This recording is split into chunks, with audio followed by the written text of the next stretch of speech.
Kabongga, kung yung iba ay nagpapariban o nagpapaayos ng hair bago ang Pasko, pwes ibahin nyo ako. Charis, ako naman ay inuna ko ang aking kilay dahil kilay is life. Kahit hindi na Pasko, kailangan ko pa rin ng kilay. Charis. So yun na nga, nagpaayos ako ng kilay. Hindi na nahirapan si ating mag-drawing ng kilay ko dahil meron na ako dating microblading at shading. Yun nga lang, talagang matagal na 4 years ago na kaya kailangan ng i-retouch.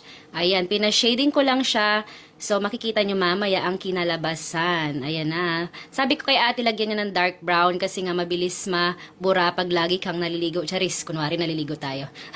So, yun na nga, pina-dark brown ko. Ayan na ang kinalabasan, di ba? O, dark brown. Charis. Ang ganda na ng kilay ni Madam Kilay. Hindi na drawing. Charis. So, yun nga, kailangan ko muna magtiyaga ng 1 week para papil yung balat niya dyan. Tsaka siya magpipade ng kaunti. So, ito na nga ang kinalabasan, mga kabongga. O, diba? Bet nyo rin ba yung